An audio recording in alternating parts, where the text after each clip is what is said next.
Fenomena yang berlaku ni sebenarnya kita merasa bimbang. Takut akan wujudnya generasi tanpa rumah.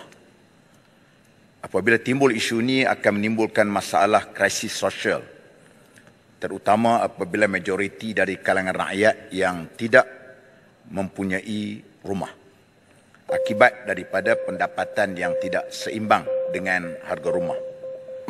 Persoalan saya, adakah kerana wujudnya spekulator yang berperanan untuk menaikkan harga rumah? Dan kalau iya, apakah peranan yang perlu dimainkan oleh pihak kerajaan untuk mengatasi perkara tersebut? Terima kasih, Puan Speaker. Terima kasih kepada Yang Berhormat Bagan Serai atas soalan yang dikemukakan. Seperti mana Yang Berhormat sebutkan, soal pemilikan rumah ini bergantung kepada soal pendapatan dan juga harga rumah itu sendiri. Jadi saya jelaskan sedikit bila kerajaan mengumumkan SJKP sebagai contoh untuk membantu mereka memiliki rumah yang pertama, sebenarnya seramai 15,024 orang peminjam telah mendapat manfaat dengan jumlah nilai pembiayaan 1.91 bilion.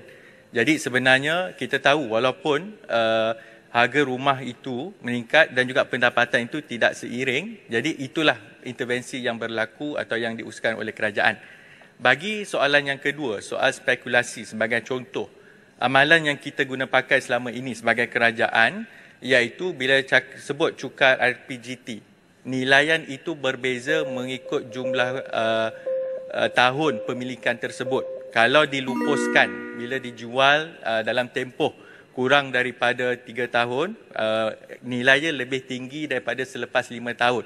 Jadi sebab itu, untuk mengekang spekulasi itu daripada terus berlaku, ada kaedah-kaedah yang diguna pakai untuk mengelakkan orang beli jual rumah ini dengan tujuan hanya untuk mendapat keuntungan proses jual beli.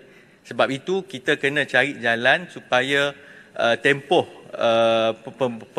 memegang rumah tersebut lebih panjang. Dan last sekali, Puan Speaker, sebagai contoh untuk soal pinjaman daripada pihak bank juga, amalan yang diguna pakai ketika ini untuk peminjam rumah pertama sehingga ketiga, 10% deposit perlu dibayar.